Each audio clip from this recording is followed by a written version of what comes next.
Genèse chapitre 17, versets 10 à 14. Je vais lire. « Et voici mon alliance entre moi et vous, et entre ta postérité après toi, que vous garderez. Tout mâle parmi vous sera circoncis. Et vous circoncirez la chair de votre prépuce. Ce sera le signe d'alliance entre moi et vous.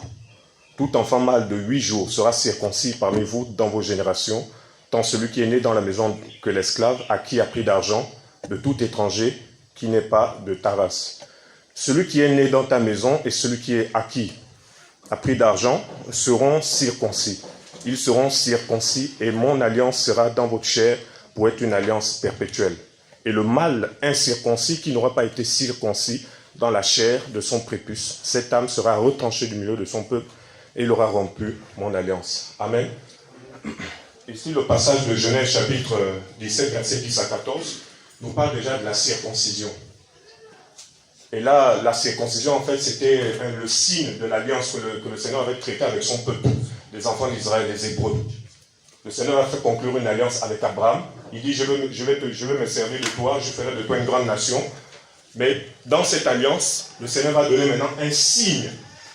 Quand on parle du signe de l'alliance, quand on parle d'un signe c'est comme un cachet. Amen. Un signe, c'est comme un cachet. Un signe, c'est comme quelque chose qu'on doit reconnaître. Donc, dans Genèse 17, 10 à 14, le Seigneur va conclure, établir une alliance avec les enfants d'Israël, avec Abraham. Il va dire à Abraham, je ferai de toi une grande nation, plusieurs tes descendants après toi, voilà l'alliance que je vais conclure. Donc, le Seigneur va véritablement établir une alliance avec Abraham. Et dans cette alliance, il y avait un signe particulier, c'était la circoncision. La circoncision, ce n'était pas l'alliance, mais c'était le signe de l'alliance. C'était comme le cachet. Amen. Parce que quand on parle d'un signe, un signe c'est comme quelque chose qu'on doit reconnaître, quelque chose de palpable. Par exemple, dans le monde, quand un homme et une femme se marient, ils font une alliance. Et quel est le signe de cette alliance lorsqu'ils voient la mairie? Selon le monde, ils vont dire que c'est ça. Il faut mettre l'anneau. Est-ce que vous voyez? Bon, on sait que l'alliance, cet anneau n'a rien à voir avec l'alliance que l'homme peut faire avec sa femme. Mais selon le monde, c'est juste un exemple. Hein. Selon le monde, cet anneau-là, ils vont dire quoi? C'est un signe.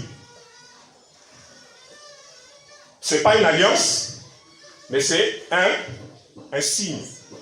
Ça veut dire que lorsqu'on voit une femme avec cet anneau, ou un homme avec cet anneau, on sait qu'il est marié, on sait qu'il a conclu une alliance avec une femme. Donc c'est un signe visible. Amen. Donc voilà pourquoi dans Genèse chapitre 17, le Seigneur va conclure une alliance avec Abraham et ses descendants. Et le signe de cette alliance, c'est quoi? La circoncision. Donc ça veut dire quoi? Ça veut dire que la circoncision devait être le signe de l'alliance. Quand le Seigneur voit cette circoncision dans la chair, tu fais partie de son peuple. Quand une personne, par exemple, on voit l'anneau, on va dire, bon, celui-là, il est marié, il est parmi les mariés. Le signe. Donc tous les Hébreux, les descendants d'Abraham, devaient passer par ça, la circoncision. Voilà pourquoi Abraham et tous ses descendants, ils ont été circoncis. Lui-même, Abraham, a quasiment 100 ans, il s'est circoncis. Isaac, après sa naissance, 8 jours après, il passe par la circoncision. Donc il fallait respecter ça. Parce que c'était le signe de l'alliance. Et quand on parle de circoncision, quand les Écritures parlent de circoncision, surtout dans l'ancienne alliance, il s'agissait d'une circoncision de la chair. Ça veut dire une circoncision visible dans la chair. Amen. C'est quelque chose qu'on pouvait voir. Une circoncision visible. Voilà pourquoi maintenant, à partir de Moïse, sous la loi de Moïse, si vous lisez par exemple le livre de Lévitique, la circoncision va maintenant être instituée comme quelque chose de perpétuel, quelque chose qu'il fallait maintenant respecter. Voilà pourquoi même pendant la Pâque, pour même prendre le repas de la Pâque, il fallait quoi? Circoncis. Donc ceux qui n'étaient pas circoncis ne pouvaient pas, si vous lisez Exode, ne pouvaient pas manger le repas ne pouvaient pas manger l'agneau. Donc le Seigneur tenait à ça parce que c'était le signe de l'alliance. Parce que le Seigneur était Elohim d'alliance. C'est quelqu'un qui aime les alliances. Et dans une alliance, il y a quelque chose qui doit être conclu. Dans cette alliance, il va dire, bon, voici l'alliance. Vous allez obéir à ma parole, vous allez marcher comme ça. C'est ça une alliance, c'est un contrat. Voilà pourquoi lorsque le Seigneur instituait une alliance avec les enfants d'Israël, avec les Hébreux, il voulait que cette alliance ne soit pas rompue, ne soit pas brisée. Notamment la circoncision. On va prendre Deutéronome aussi, chapitre 30, à partir du verset 6. Yahweh ton Elohim circoncira ton cœur et le cœur de ta postérité pour que tu aimes Elohim, pour que tu aimes Yahweh ton Elohim de tout ton cœur et de toute ton âme, afin que tu vives. Vous voyez que même dans Deutéronome, le Seigneur continue à parler de la circoncision. Donc il y a un objectif dans cette circoncision-là, c'est pour que tu aimes le Seigneur de tout ton cœur. Ça veut dire que dans le respect de l'alliance conclue avec le Seigneur, il y a une bénédiction. Quand tu respectes l'alliance que le Seigneur établit avec toi, il y a une bénédiction. Amen. Le respect de l'alliance. On va aussi prendre Deutéronome chapitre 10, verset 16. Circoncisez le prépuce de votre cœur et vous ne raidirez plus votre cou. Circoncisez le prépuce de votre cœur et vous ne raidirez plus votre cou. Donc vous voyez comment le Seigneur insiste sur la circoncision. Parce que c'est une alliance qu'il a conclue et cette alliance doit être respectée. Amen.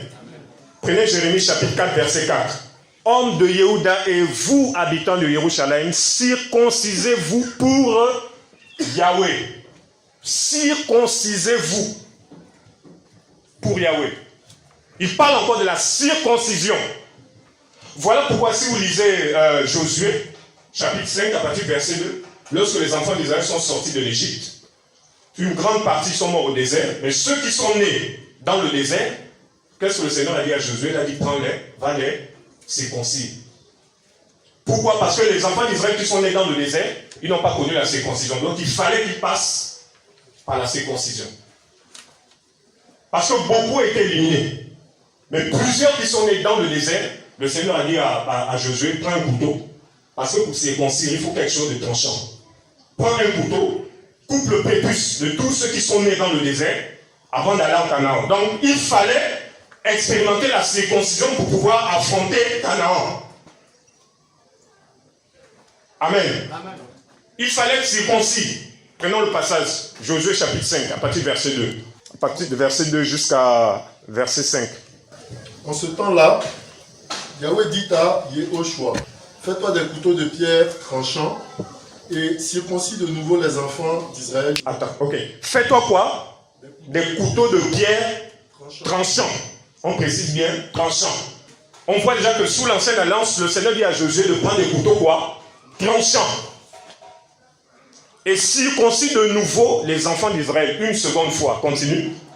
Et Yehoshua se fit des couteaux de pierre tranchants et circoncis les enfants d'Israël sur la colline d'Aralot. Or, la raison pour laquelle Yehoshua les circoncis, c'est que tout le peuple sorti d'Égypte, tous les mâles, dis-je, hommes de guerre, étaient morts en chemin dans le désert après leur sortie d'Égypte. Et tout le peuple sorti d'Égypte était circoncis. Mais aucun du peuple né dans le désert en chemin n'avait été circoncis après leur sortie d'Égypte. Et tout le peuple sorti d'Égypte était circoncis, mais aucun du peuple né dans le désert en chemin n'avait été circoncis. Donc, vous voyez que le Seigneur se souvient toujours de son alliance. Il fallait que ceux qui sont nés dans le désert passent aussi par la circoncision, passent aussi par la douleur que les autres ont vécue. Amen. Amen. Il fallait que eux aussi expérimentent la douleur de la circoncision. Parce que le Seigneur va dire à Josué, prends un couteau et il faut aussi les couper. Tout le monde doit passer par la douleur. Amen. Il n'y a pas la gloire sans douleur. Donc là, sous l'ancienne alliance, le signe, c'était la circoncision visible, on pouvait voir. Voilà pourquoi pour reconnaître les Hébreux avant, c'était simplement par la circoncision. Souvenez-vous du viol de Dina. Lorsque Sichem a voulu violer, il a violé Dina. Lorsqu'il a violé Dina, il voulait prendre la femme, on a dit non, là il faut te circoncire. Il voulait prendre Dina, et ils ont dit à Sichem, non, il faut te circoncire. Parce que c'était le signe. Quand le Seigneur regarde son peuple, il voit un seul signe, la circoncision. Et là, elle était visible. Amen. Amen. Mais maintenant, sous la nouvelle alliance, le Seigneur nous parle aussi d'une circoncision. Qu'est-ce que veut dire la circoncision? Littéralement, la circoncision chez les Hébreux, c'est une ablation. C'est couper quelque chose. C'est comme une chirurgie. On coupe le prépuce. Donc ça fait mal. Après 8 jours, quand un enfant naissait chez les Hébreux, après 8 jours, allez, on coupe. Donc c'est une ablation, circoncision. Voilà pourquoi même le Seigneur lui-même, lorsqu'il est né, il est passé par ce rite. Amen. Il est passé par ce 8 jours après sa naissance, il est passé par la circoncision. Il fallait que lui aussi subisse cette douleur. Pareil aussi pour l'apôtre Paul. Voilà, lui-même aussi il est passé par là. Donc c'est ce qu'il a subi. Mais maintenant, cette circoncision dans l'ancienne alliance, c'était une préfiguration de la circoncision qui concerne la nouvelle alliance. Donc tout ce qui se passait sous la loi, c'était l'ombre. En fait, le Seigneur nous montrait ce qui va se passer. La véritable circoncision maintenant, que Yeshua devait venir instaurer. Parce que voilà par la Bible dit que toutes ces choses-là, c'était l'ombre des choses à venir. On va prendre Colossiens, chapitre 2, versets 11 à 13. Verset 11. C'est en lui aussi que vous êtes quoi? Circoncis, d'une circoncision qui n'a pas été faite avec quoi? Sous l'ancienne alliance, la circoncision était faite avec quoi? La main. Josué 5, le Seigneur va dire à Josué, prends un couteau et circoncis les enfants d'Israël. Donc c'était fait avec la main. Mais la circoncision que le Seigneur opère dans nos vies n'est pas faite avec une main humaine. Voilà pourquoi si vous lisez les Actes des Apôtres, la Bible dit que plusieurs pharisiens, lorsque Paul allait prêcher, il y a des pharisiens qui venaient dire à d'autres qu'il faut vous faire circoncis pour pouvoir être agréable au Seigneur. Eux, ils parlaient d'une circoncision charnelle. Parce qu'ils voulaient encore rester sous la loi. Donc quand Paul venait prêcher, il parlait de la véritable circoncision, parce que plusieurs pharisiens à cette époque, ils étaient encore voilés, ils étaient encore sous le joug de la loi, ils imposaient aux gens le rite de la circoncision faite par les hommes, en disant, si vous ne vous circoncisez pas selon Moïse, vous ne serez pas sauvés. Donc ils ont voulu continuer à respecter cela. Mais Paul maintenant va leur parler de la véritable circoncision. Donc la Bible nous parle ici de cette véritable circoncision. La Bible, c'est en lui que vous êtes circoncis. Donc on comprend que la circoncision dans la nouvelle alliance, là, c'est le Seigneur même qui l'opère en nous. Amen. Amen.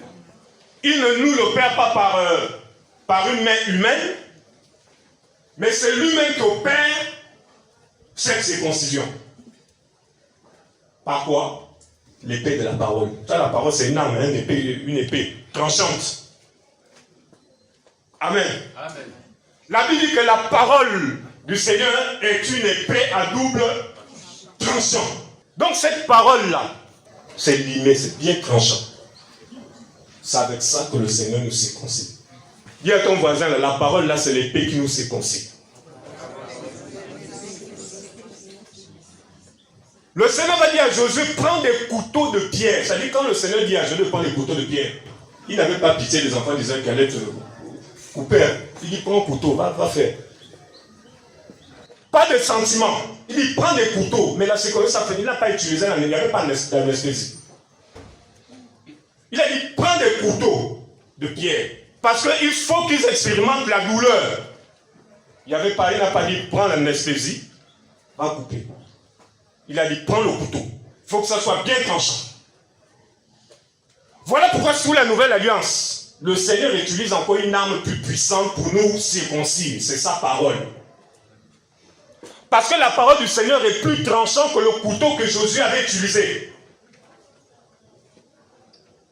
Donc quand le Seigneur arrive maintenant, il vient nous présenter la véritable circoncision. Vous savez, pour être circoncis, là, selon la loi que le Seigneur avait établie, quand un enfant naissait, ça dit qu'il faut d'abord naître. 8 jours après, on te coupe. Donc il n'y a pas de circoncision sans naissance. Je veux savoir si quelqu'un a compris quelque chose. Il a dit 8 jours après, on doit couper. Donc il faut d'abord naître.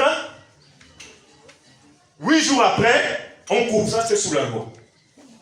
Voilà pourquoi dans la nouvelle alliance, quand tu nais de nouveau, tu dois passer par la circoncision, c'est obligatoire.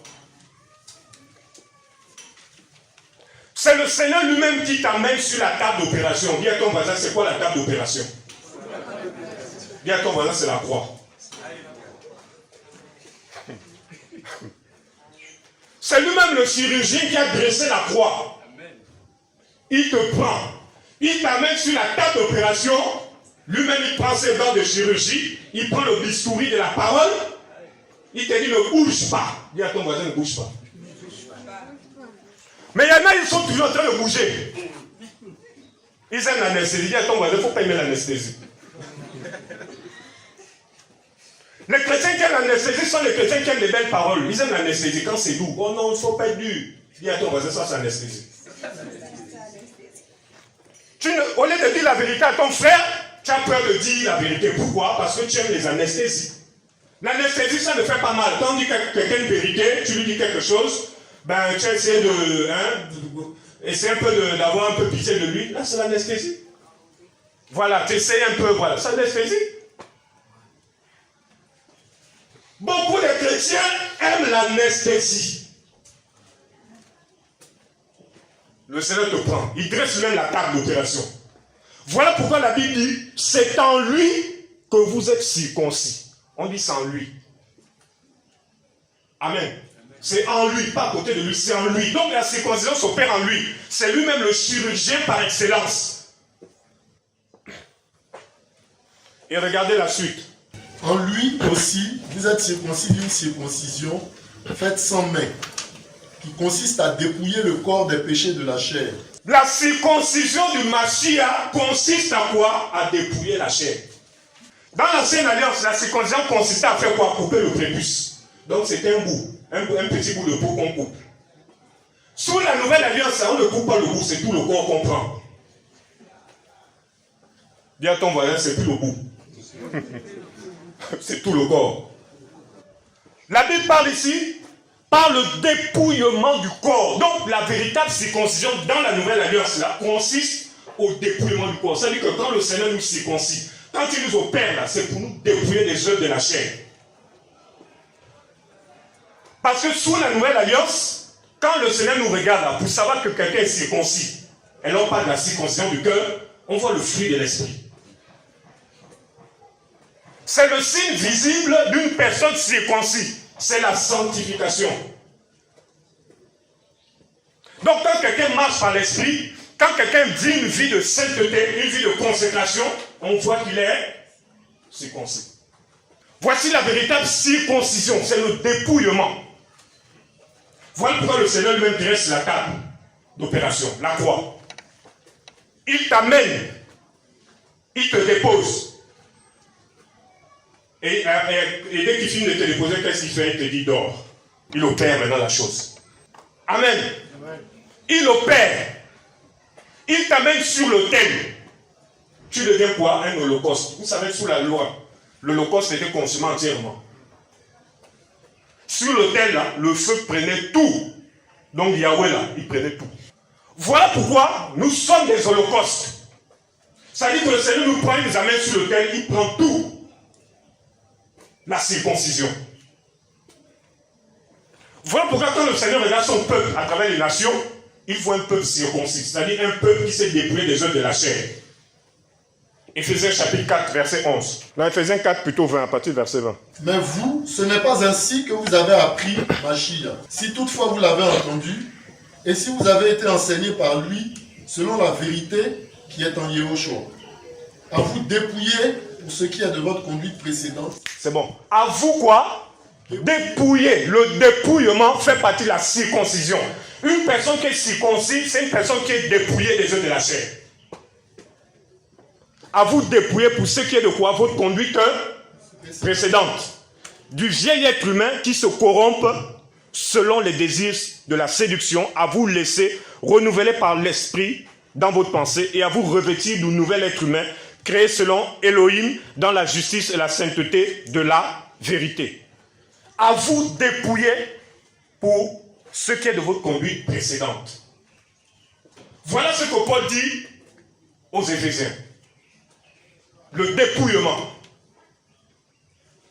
Voilà en quoi consiste la circoncision selon le Seigneur. Il te dépouille. Ça veut dire que lorsqu'une personne naît de nouveau, tu dois passer par l'opération. Tu dois passer par la chirurgie du Seigneur. Tu dois passer par cette circoncision où il te dépouille. Il t'enlève tout. Il enlève. Au fur et à mesure, il enlève. Il enlève. Pourquoi? Parce que c'est lui-même qui opère. Il continue à enlever. Il touche tous les aspects. Mais quand il arrive au côté caractère, ah là, c'est là où ça tire un peu en longueur.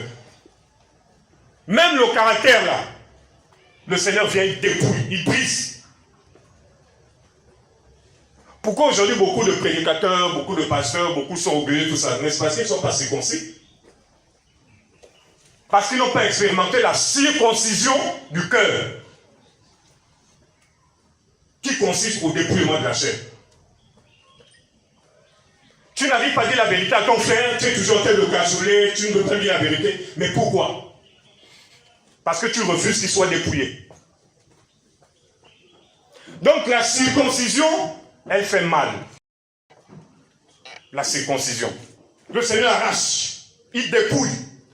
Mais il y en a qui veulent les dépouiller, ils refusent. Voilà pourquoi quand les Hébreux étaient circoncis, personne ne boudait. Hein? Tout le monde obéissait au Seigneur. Pourquoi? Parce que dans la circoncision, on est censé obéir au Seigneur parce que c'est lui qui opère la chose. C'est lui qui nous opère en profondeur. Voilà pourquoi beaucoup, quand on entend souvent ça, surtout chez les religieux, les catholiques. Oui, voilà, le Seigneur est mort pour nous, nous bénissons le Seigneur. Mais il y a un aspect que les gens oublient dans la mort du Seigneur, c'est que nous aussi, on est mort avec lui. Amen. Amen. Nous aussi, on est mort avec lui. Il nous a entraînés aussi dans la tombe pour nous dépouiller. Donc, si tu refuses le brisement du Seigneur, si tu refuses la circoncision du Seigneur, tu ne vas pas aller loin. Quand tu vois des couples se battre tout le temps, bagarre, bagarre, bagarre, pourquoi? C'est parce qu'il y a un problème de circoncision de cœur. On refuse le brisement. Tu vois des frères et des sœurs, toujours bagarre, ça se bat, ça se bat, ça se bat. Tellement charnel, parce qu'on refuse le brisement, la circoncision. Voilà pourquoi le Seigneur se sert de tout son peuple, c'est-à-dire ceux qui ont été brisés, ceux qui ont été nettoyés complètement. La circoncision.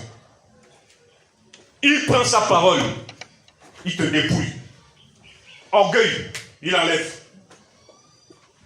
La haine, il enlève. Il essaie d'enlever, mais toi tu résistes. Tu sais que là le Seigneur n'est pas d'accord avec ça, mais tu résistes.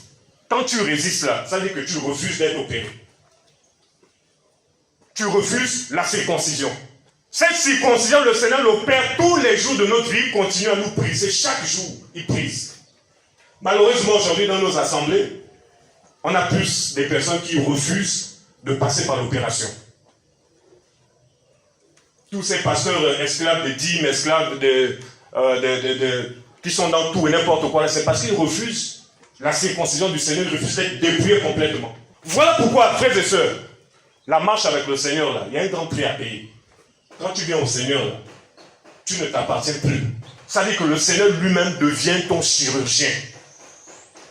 Et chaque jour, laisse le Seigneur lui-même opérer la délivrance. Laisse le Seigneur t'opérer complètement. Parfois c'est dur. Hein? Est-ce que notre cœur est vraiment circoncis? La colère en toi, tu ne veux pas abandonner. Tu sais que tu es plein de colère, mais tu ne veux pas abandonner. Le Seigneur va permettre des occasions pour te briser. Parce que dans cette circoncision, le Seigneur va se servir aussi des hommes pour nous tailler. Il se sert aussi des hommes par rapport à la circoncision du cœur, là, sous la nouvelle alliance. Le Seigneur se sert aussi des hommes pour nous briser. Donc les hommes deviennent aussi des instruments qu'il va utiliser pour ton brisement. Amen. Voilà pourquoi c'est parfois bon d'être avec des frères ou des sœurs un peu durs, là, ceux qui sont un peu durs, c'est-à-dire qui aiment tout le temps te dire les vérités. C'est vrai que ça fait mal, mais parfois le Seigneur utilise aussi ces personnes pour nous. Parfois pour nous briser, pour nous nettoyer. Es-tu véritablement circoncis? Sommes-nous véritablement circoncis? Parce que sous l'ancienne alliance, quand le Seigneur voyait les Hébreux, c'est par la circoncision qu'on pouvait reconnaître que oui, ceux-là, ils sont du peuple du Seigneur. C'est-à-dire les païens, là, les nations autour, là, pour reconnaître un Hébreu, c'était facile. C'était la circoncision, regardez. Ça veut dire que les païens, sous la nouvelle alliance, les païens, lorsqu'ils nous regardent, ils peuvent savoir si on est du Seigneur ou si on n'est pas du Seigneur. C'est par quoi? C'est par le fruit que nous allons manifester. Voilà pourquoi le Seigneur dit, vous les reconnaîtrez à leurs fruits.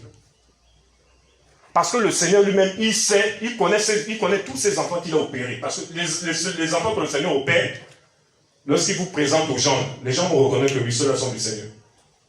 Voilà pourquoi le Seigneur pouvait dire que si vous vous aimez, à ceux-ci le monde connaîtra que quoi? Vous êtes mes disciples. Il dit si vous avez l'amour les uns pour les autres, parce que lorsque quelqu'un est circoncis, c'est l'amour qui se manifeste en lui. Il n'a pas dit les gens vont vous reconnaître si vous avez l'onction. Il n'a pas dit les gens vont vous reconnaître si vous avez je ne sais pas quoi. Il dit si vous vous aimez les uns les autres, à ceux-ci le monde reconnaîtra que vous êtes mes disciples. Donc le Seigneur nous fait comprendre que le monde a besoin de reconnaître que nous lui appartenons. Donc on a un témoignage envers le monde aussi. Il faut que lorsque le monde nous regarde, il puisse dire, ceux-là, ce sont les enfants du Seigneur. Voilà pourquoi tant que tu ne passes pas par la circoncision, le monde ne pourra pas véritablement dire que tu appartiens au Seigneur. Impossible. Le Seigneur dit, à ceux-ci, ils reconnaîtront que vous êtes mes disciples. C'est si vous passez par l'opération du Seigneur, la circoncision. Voilà pourquoi tout au long de notre marche chrétienne, frères et sœurs, tout au long de notre marche, laissons-nous dépouiller par le Seigneur. Parfois un frère vient te voir, il t'a dit la vérité, tu as mal, mais qu'est-ce qui ne te dit pas que le Seigneur veut te dépouiller? Pourquoi? Comme je disais, parce que beaucoup aiment l'anesthésie. Ton frère ou ta soeur est venue te voir, il t'a dit une vérité, ah frère et soeur, ce que tu fais n'est pas bien. Toi tu as mal. Tu dis non, moi je n'ai pas aimé ce que tu m'as dit là, mais tu sais que ce que tu as fait n'est pas bien. Ça veut dire que toi tu aimes l'anesthésie. Voilà pourquoi la Bible dit que supportez-vous les uns les autres. Pardonnez-vous réciproquement. Tu dois voir ton frère, si ton frère a mal agi, ta soeur a mal agi, tu vas la voir, tu vas le voir, tu vas parler dans l'amour. Et si ton frère accepte vraiment la circoncision, il va venir le Seigneur, tu dis ah c'est vrai que c'est dur, mais j'accepte ce brisement. Amen. Plus tu acceptes le brisement, plus tu seras comme un enfant. Ceux qui refusent le brisement, ils sont orgueilleux. Ils finissent par devenir orgueilleux. Parce que plus tu résistes, plus ça te gonfle. Tu résistes, ça te gonfle. Tu supportes, ça t'abaisse. Tu te dégonfles. Les résistants, c'est non, je ne suis pas d'accord. Non, on ne parle pas comme ça. Tu es qui pour me parler comme ça? Tu connais mon niveau d'études? On est frères, c'est vrai, mais attention, moi j'ai bac plus 15. Non, c'est pas parce qu'on est en Christ. Non, écoute, j'ai un diplôme, un master en divinité. Fais attention. Voilà pourquoi, frère, acceptons le brisement. Dis à ton voisin, accepte le brisement. Nous autres là, on fuit toujours le brisement, on fuit. On aime plus rester avec les gens doux. Il y a des chrétiens comme ça, on aime choisir, on sélectionne. Hein. Bon, le frère là, la soeur là, lui il est tout doux, lui ne dit pas la vérité, donc on peut être ensemble. Dis à ton voisin anesthésie. Il y a des frères et sœurs qui sont anesthésiés, il faut les fuir. On choisit les relations, on dit bon, moi c'est le frère Arthur. Parce que quoi? Parce que Arthur, quand il est avec moi, il ne me dit jamais des vérités. Je peux faire n'importe quoi, Arthur est toujours doux avec moi. Mon frère, ça va, oui, on est ensemble. Il ne va jamais dire la vérité. Donc moi, je choisis de rester avec lui. Ça, c'est anesthésie. Amen. Amen. Voilà pourquoi même dans tes relations, il y a des relations que tu vas voir qui vont t'empêcher d'expérimenter la circoncision. Il y a des relations qui vont t'empêcher d'expérimenter la circoncision du cœur. Voilà pourquoi aujourd'hui, beaucoup de pasteurs, là, les clubs de pasteurs, là, ils sont entre eux. Pourquoi? Parce qu'ils ne se disent pas les vérités. Ils sont toujours, parmi ces pasteurs, il y a toujours des clubs. Hein. Il y a des clubs. C'est pas bon de prendre ceux qui cachent vraiment la vérité, qui dénoncent le mal, tout ça. Ils ne peuvent pas se mettre avec eux. Pourquoi? Parce qu'ils aiment l'anesthésie. Amen. Amen.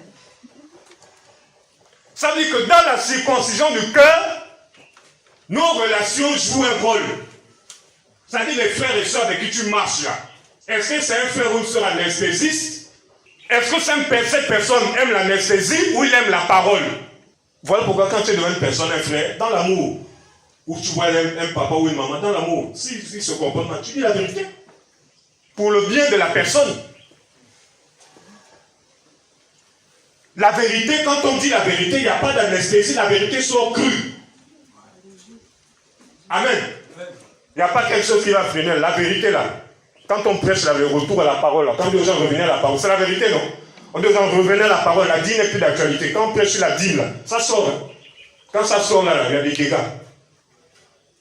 Ceux qui n'aiment pas, ceux qui aiment l'anesthésie, ils vont refuser le message. Mais ceux qui aiment la parole crue là, ils vont accepter parce qu'ils aiment le brisement. Ils vont dire que, ah mon Dieu, mais si on abandonne la dîme là, on fait comment? Comment on va vivre? Comment on sera payé? Tout ça là. Quand il regarde tout ça là, il dit non, je ne peux pas abandonner. Mais quelqu'un qui n'aime pas l'anesthésie, qui dit non, Seigneur, je préfère accepter ta parole telle qu'elle vient, la tranchante là, même si c'est dur, j'accepte. Là, il y aura quelque chose à cause. Là, le Seigneur va t'utiliser. Voilà pourquoi celui qui est circoncis de cœur, quand il prêche, il dit la vérité, il ne prêche pas pour faire plaisir aux gens. Il dit ce qui est écrit. Parce que la parole n'est pas là pour cajoler les gens, n'est pas là pour vous bercer. Quand il y a le mal, il dit c'est le mal. C'est ça la circoncision, frères et sœurs. La circoncision, c'est de dire la vérité. Tel frère, on savait que tel frère, tel frère est sorcier. Je te dis non, bon, non, c'est un frère, on a grandi ensemble.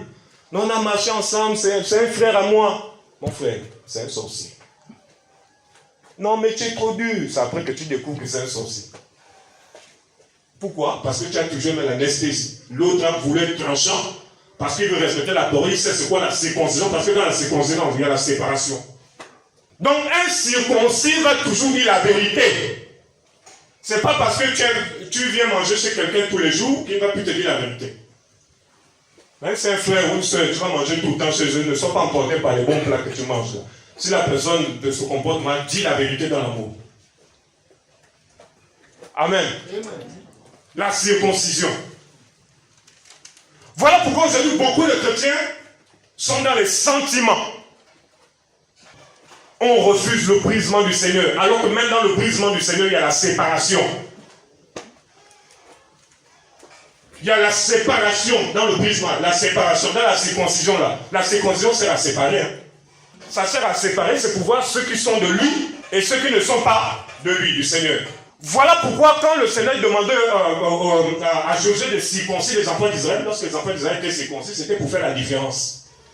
Parce qu'il y avait trop de nations païennes autour, là, qui adoraient plusieurs divinités. Donc par la circoncision, le Seigneur pourrait opérer une séparation, c'est-à-dire qu'il pouvait reconnaître ce qui lui appartient. Donc dans la circoncision, le Seigneur opère la séparation. Il sépare. Il sépare, il prend ceux qui sont de lui, il les prend. Ceux qui ne sont pas de lui, il les rejette. Voilà pourquoi on doit être comme le Seigneur, on ne doit pas être comme beaucoup là, parfois les sentiments. Non, c'est ma soeur, c'est mon frère, non, machin. Si ton frère déconne, dis-lui la vérité. Quand le Seigneur a dit à Josué, prends le couteau là, va couper. Est-ce qu'il a eu pitié? Il dit, prends le couteau, va couper. Le Seigneur n'a pas eu pitié. Il n'a pas voulu être dans voilà, les petits sentiments bizarres là. Il a dit, prends le couteau, va couper. Voilà pourquoi celui qui est circoncis de cœur, il va aimer plus le Seigneur que son ministère. Voilà pourquoi il y a des gens aujourd'hui qui aiment plus le ministère que le Seigneur. C'est que là, tu n'es pas circoncis. Tu aimes plus le ministère. Tu aimes plus les voyages, mais tu refuses la circoncision. Celui qui est circoncis va s'abaisser. La Bible dit l'humilité précède la gloire. Comment vas-tu expérimenter l'humilité si tu ne passes pas par la circoncision du cœur, si tu ne passes pas par le dépouillement? Quand vous voyez des personnes brisées là, des personnes humbles, des personnes simples qui ne forcent pas, parce qu'il y a aussi, il y en a qui forcent. Hein. C'est-à-dire, vous voyez le comportement, tu sens qu'ils forcent à être humble, mais il y a des gens, c'est naturel, ça coule. Tu sens que ça découle de l'esprit. Il y a des personnes humbles, transformées, qui ont un caractère vraiment brisé, tu sens que ça vient de l'esprit. Mais il y a d'autres là qui fabriquent l'humilité. Ils essaient de venir avec des claquettes, avec un t-shirt bizarre, ils pensent que l'humilité c'est au niveau des vêtements. Ils essaient de jouer la personne, ou elle essaie de jouer la personne douce. Ah, ma soeur, tu es humble, hein? Voilà, c'est ça. Hein? Tu essaies de jouer le frère humble. Quand tu salues même les gens, frère, ça va? Oui, tu es doux. Mais quand tu es à la maison, là, tu es un lion. Dis à ton voisin hypocrite. Dans la circoncision du cœur, on est frère. On n'est pas un côté le faux humble, un côté le vrai humble, c'est faux. On a vu ça, hein? Moi j'ai vu ça plein, les faux humbles. Ils sont là, vous frère, ça va. Il est doux, quoi. C'est quand tu regardes là, tu dis oui, ça là c'est le Seigneur en personne, quoi. Tu regardes la maman, tu regardes le papa, tu regardes le frère, la soeur. Il est tel quand il parle, là, la douceur. Mais il faut le voir chez lui. Il faut le voir quand il sort de sa bulle. Là. Tu as dit, mais pourquoi toi les dimanches on te voit humble, à part les dimanches tu ne pleures. Donc un incirconcis, celui qui refuse la circoncision du Seigneur, il va être humble que les dimanches. Quand les dimanches viennent, il est doux avec tout le monde. Il est doux, il sourit avec tout le monde, il est calme, machin. Mais après ça, dans la circoncision du cœur, tu es vrai tous les jours.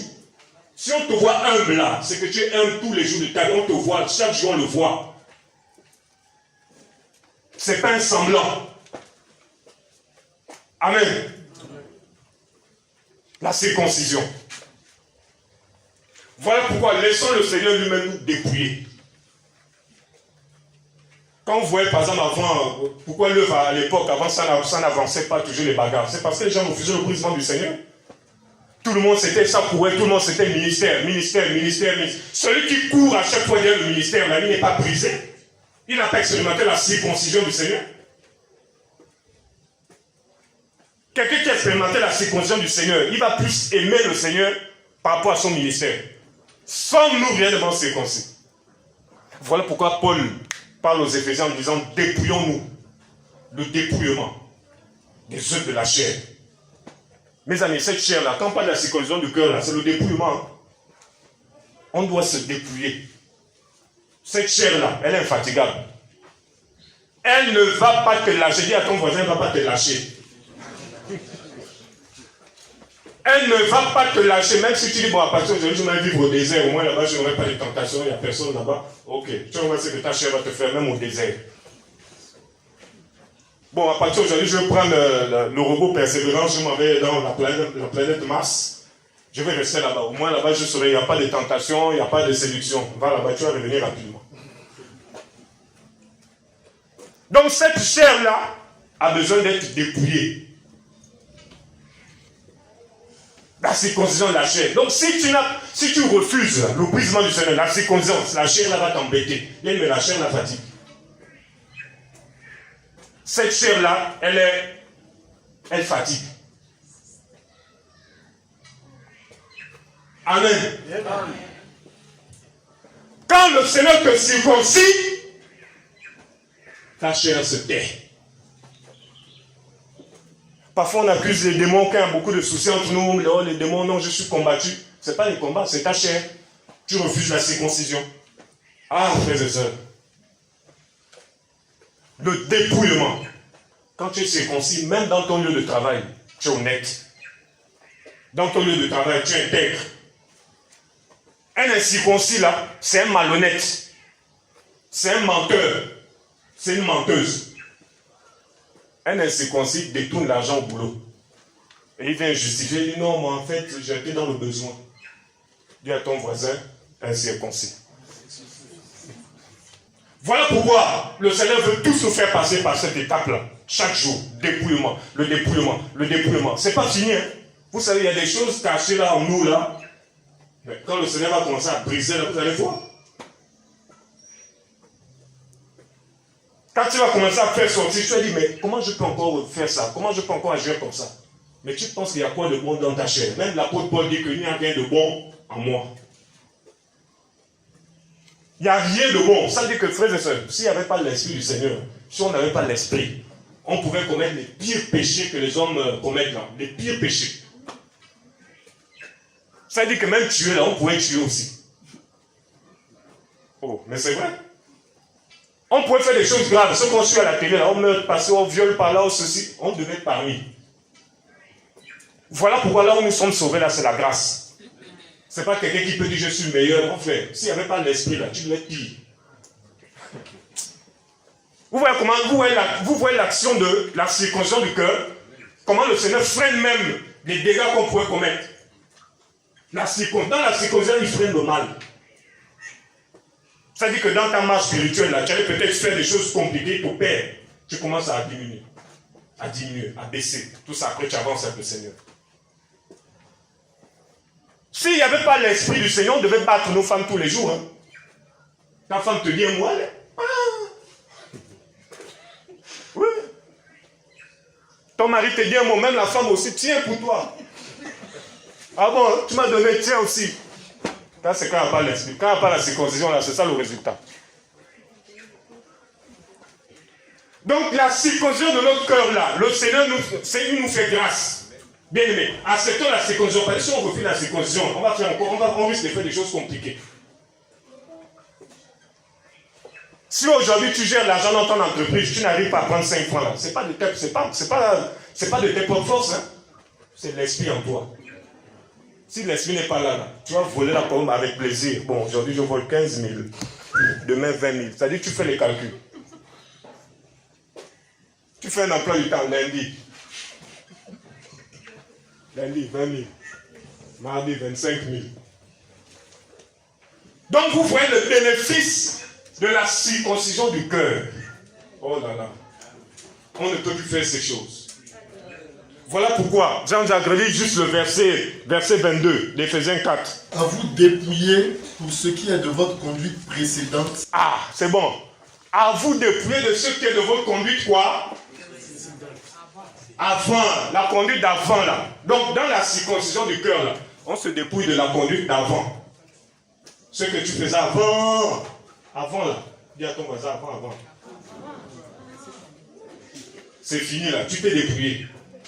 Donc dans la circoncision là, avant là c'est fini. Tu t'es dépouillé de ta conduite quoi? Passée.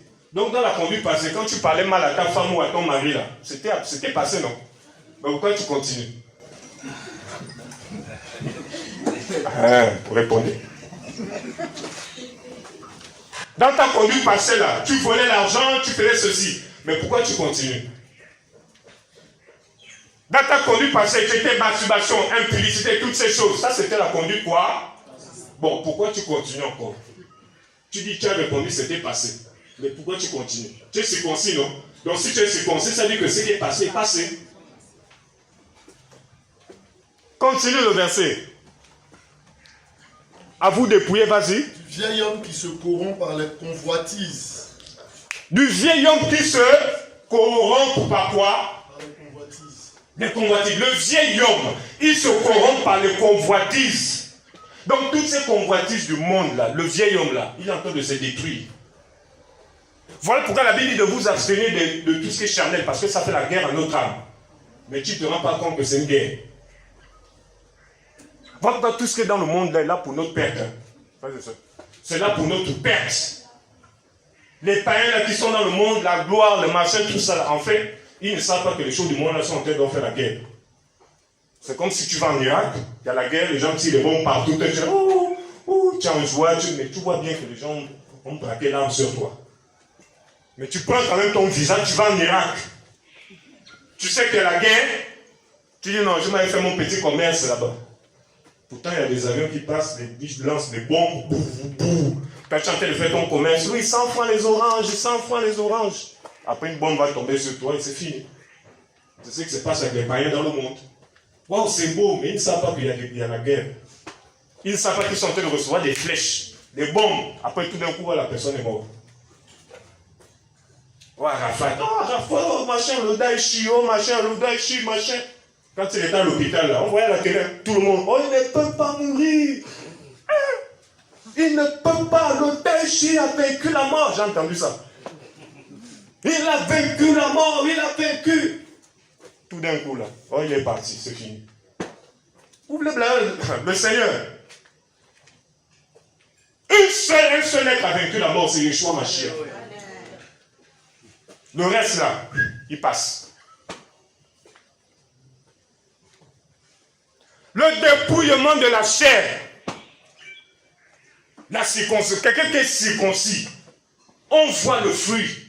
Donc quand tu es encore attiré, là, beaucoup attiré par les choses du monde, là, il y a un problème. Il y a un problème quand même. Quand tu es trop attiré par les choses de la chair, la convoitise, va dans la présence du Seigneur, prie. Bah, c'est pas normal. Tu dois te dire, mais ces choses-là, ça, c'est des choses qui m'ont lié dans le monde. Là. Mais comment ça va encore me lier ici? Et Satan va plus s'attaquer par les choses qui t'ont fatigué dans le monde. Il sait que bon, la cigarette, tu as fumé, tu n'étais pas trop lié à ça. Quand tu te convertis, tu n'as pas de problème. Il sait que bon, toi, masturbation, pornographie, c'était ça ton sport national. Quand tu reviens, il va tout faire maintenant pour t'attaquer là. Parce qu'il sait que c'est là-bas où tu dormais. Voilà pourquoi dans la circoncision, tu dis Seigneur, opère-moi. Je n'ai pas envie de revivre ce que j'ai vécu là. Voilà pourquoi ce qu'on a vécu dans le monde là, ce qui nous a liés, frères et sœurs, quand tu es circoncis, ces choses-là ne doivent plus te poursuivre. Ces choses-là ne doivent plus t'attraper. Tu dois fuir. Posons-nous des questions dans notre marche chrétienne. Parfois on est tellement attiré par les choses charnelles, machin, pose-toi des questions. Parfois quand il n'y a même plus de vie de prière, là c'est fini, là la chair prend le dessus. Voilà pourquoi à chaque fois tu dois aller devant la table d'opération du Seigneur pour dire Seigneur, continue à me briser.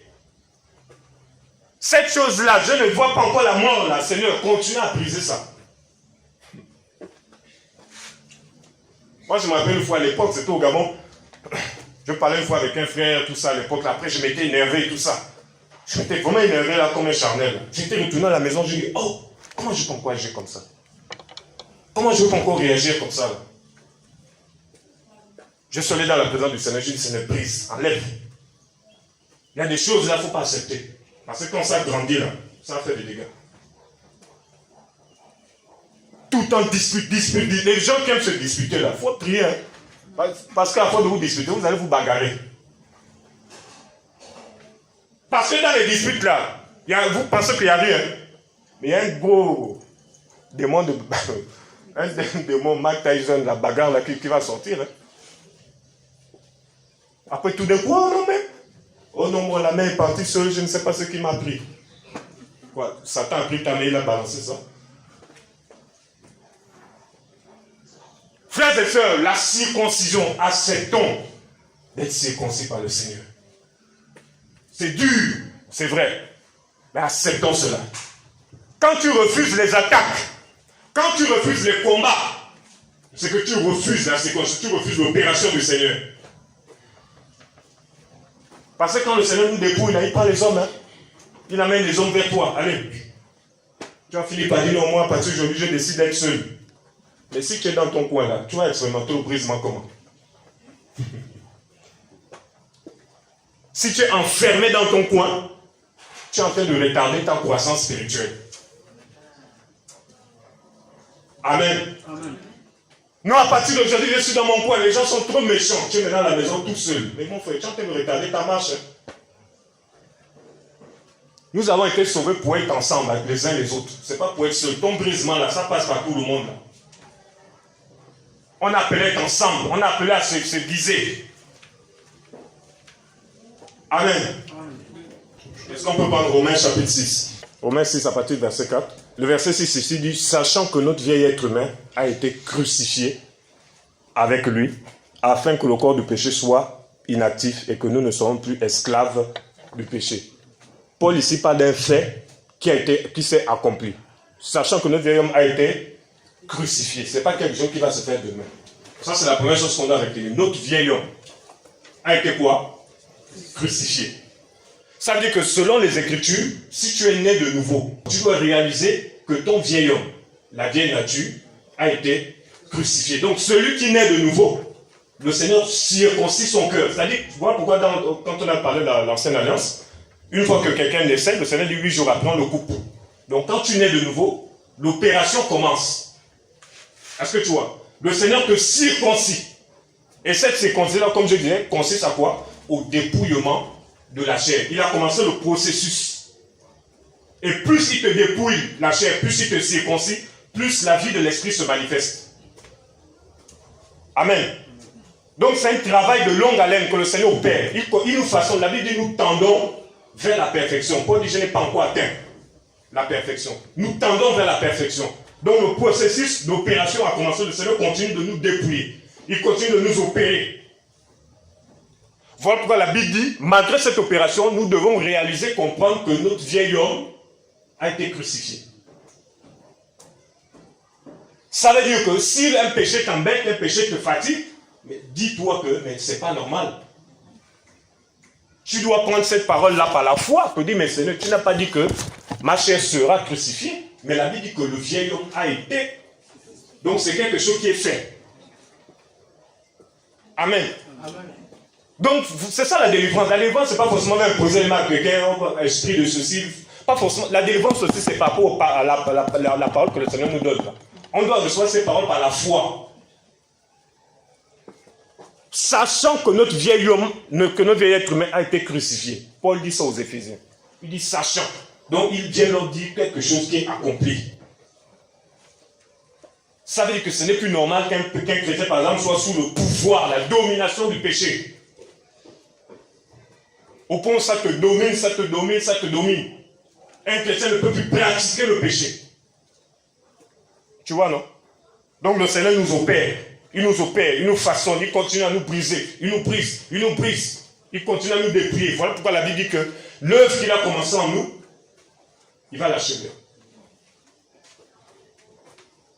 Il continue à nous briser, il continue à nous façonner, il continue, il continue, il continue. Jusqu'à son retour. Parce qu'il y a la rédemption, vous savez, cette chair-là, la Bible parle de la rédemption aussi du corps. Hein. La Bible dit en un instant, notre corps sera quoi? Pourquoi ça va être transformé? Parce que ce corps-là ne peut pas hériter, c'est la chair, il n'y a rien de bon.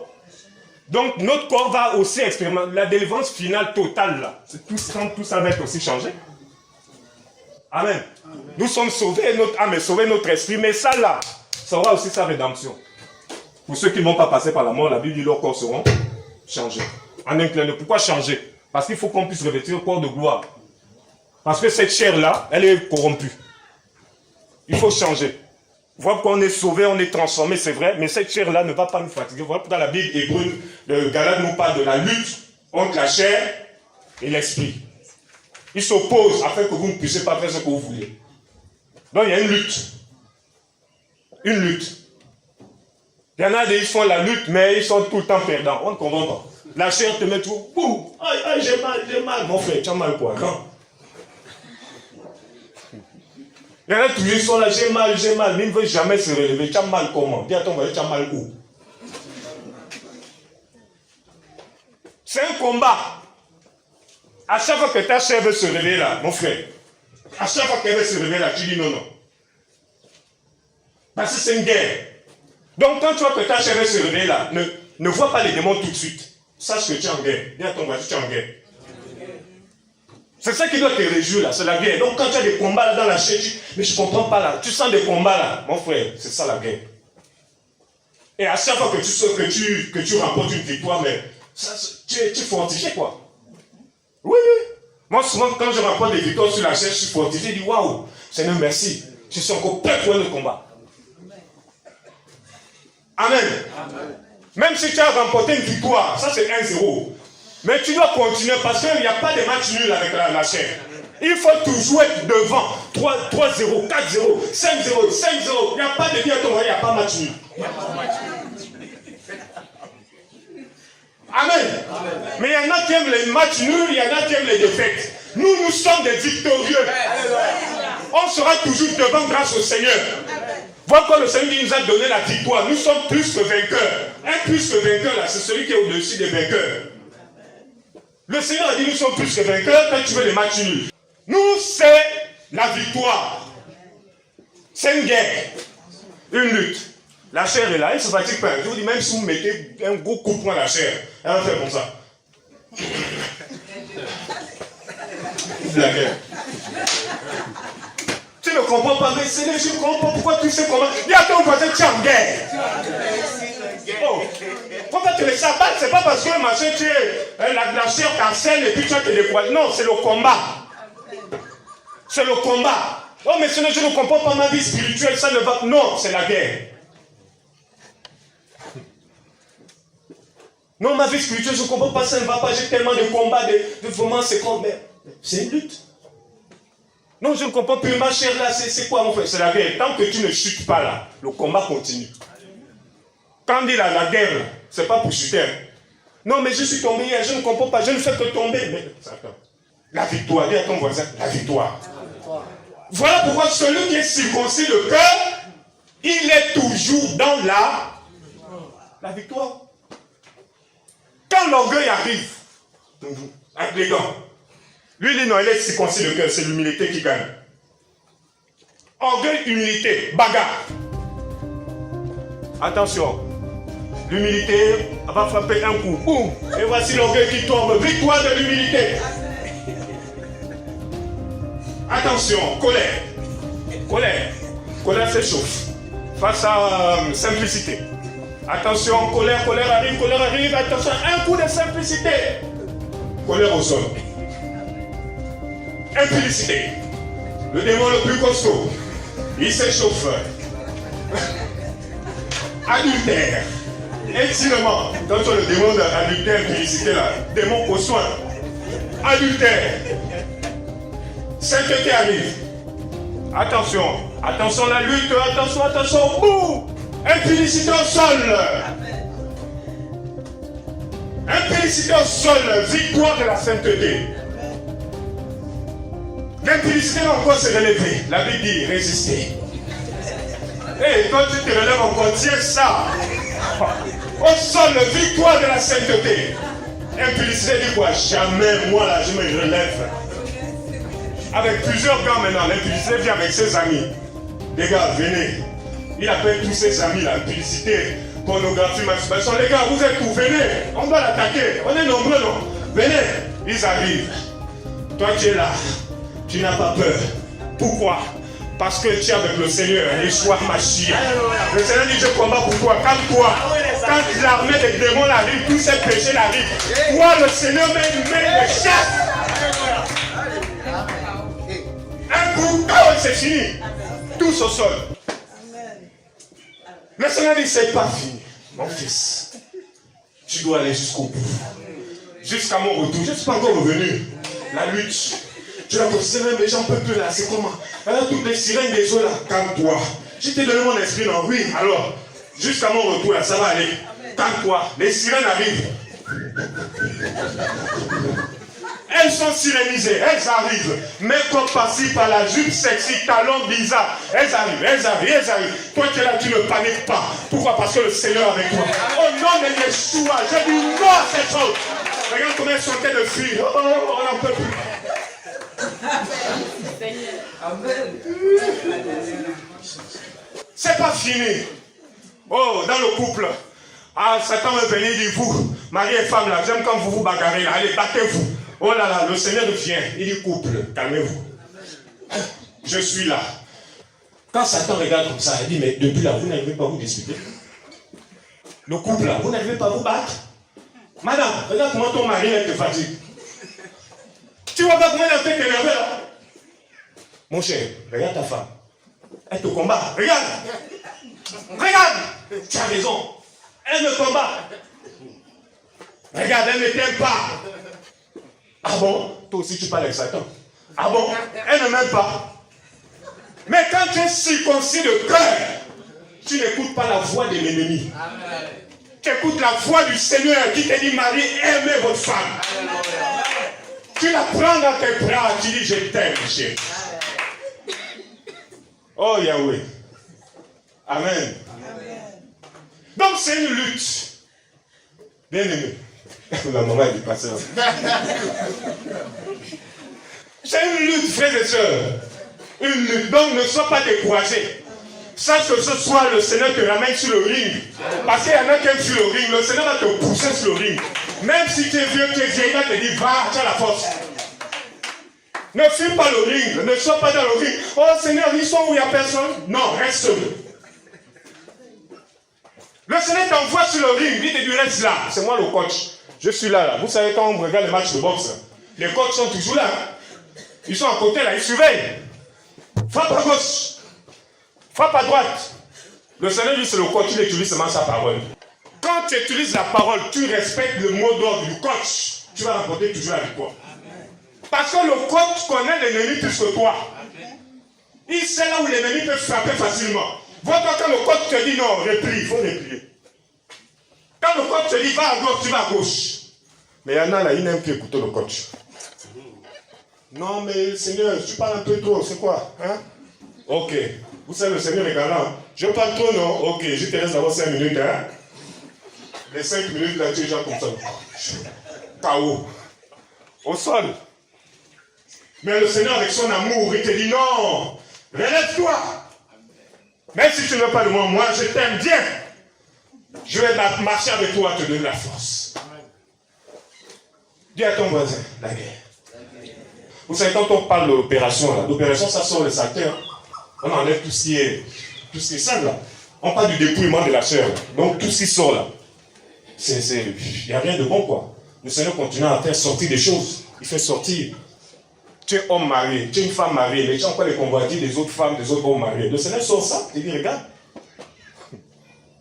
Tu es marié, mais tu convoites encore les femmes d'autrui. Tu convoites encore les maris d'autrui, mais tu es marié. Tu dois te poser la question. Va prier. Tu dis, ah Seigneur, c'est pas normal. Tu pries, le Seigneur ôte ça. Le Seigneur te montre ce qu'il y a dans le cœur. Pas pour te condamner, hein, mais pour t'en délivrer. Parce que lorsque chacun de nous va reconnaître que nous ne sommes rien, là, quand tu vas commencer à dire que je ne suis rien, voilà pourquoi, frères et sœurs, nous tous on a besoin d'être humbles. Personne n'est arrivé, personne n'est parfait. Tout le temps quand tu viens reprendre ton frère seulement, oh toi, est-ce que tu te vois même toi-même? Il y a des frères et sœurs comme ça, spécialistes des réprimandes, c'est leur travail. Eux, c'est seulement ils voient le mal chez les autres. Eux, ils sont toujours clean, mais c'est tout chez les autres qu'on voit le mal. Il y a un problème. On doit être humble. Voilà pourquoi lorsque quelqu'un a trébuché, il a chuté d'un péché quelconque, il ne faut pas te réjouir. Hein. Va voir ton frère, va prier pour lui. Parce que ce qu'il a commis là, toi aussi, là, si tu ne veilles pas, tu peux commettre ça. Ce qu'il a commis là, par rapport à ce que toi tu commets là, même en pensée là, vous êtes pareil. Hein. Amen. Voilà pourquoi on doit être humble. C'est ça quand certains chrétiens tombent dans certaines faiblesses, moi seulement je prie. Je dis, ah Seigneur, donne la force. Parce que comment je regarde ma vie, je dis, ah Seigneur, regarde ça aussi chez moi. Regarde telle chose, pourquoi je vais me réjouir, pourquoi je vais condamner pourquoi je vais le casser. Voilà quand un frère, une soeur qui a commis une faiblesse, tout ça, on doit prier pour la personne, on a lui confesser vos péchés les uns les autres, prier les uns pour les autres. Tout le monde, on a besoin de la force du Seigneur, la grâce. On a besoin de sa grâce chaque jour. Personne n'est arrivé. Personne. Voilà pourquoi le Seigneur nous a parlé aujourd'hui de la circoncision du cœur. Il faut que nos cœurs soient véritablement circoncis. Un cœur circoncis, là, c'est un cœur qui est transformé. C'est un cœur qui accepte le brisement du Seigneur. Considérons tout ce qu'il nous a enseigné ici, tout ce qu'il nous a partagé, et changeons. Voilà, parce que le but, vous savez, le but de tout ce qu'on reçoit comme enseignement, c'est pour changer. Hein. Tous les enseignements que nous suivons, que nous regardons, machin, c'est pas pour se faire plaisir. C'est pas comme disait le grand frère avant. Il y en a quand ils suivent des enseignements, c'est seulement pour balancer, envoyer ça aux gens. YouTube, on envoie ça. Allez, tiens le lien. Mais est-ce que toi-même ça t'a touché? Est-ce que ça produit quelque chose en toi? Est-ce que ça produit? Voilà pourquoi, frères et sœurs, ne soyons plus en ce temps de la fin là, ne soyons plus des gens qui aiment seulement écouter des prédicateurs, des enseignements par-ci, par-là, tout ça, mais on ne veut pas changer. Ça ne sert plus à rien. Il y a une différence entre un enseignement qui te fait du bien et un enseignement qui te transforme. Oh frère, comment ça a été aujourd'hui? Oh non, c'était magnifique. Oh, ça a été comment? Non, c'était super, le message là était fort. Ça t'a fait du bien. Mais est-ce que ça te transforme?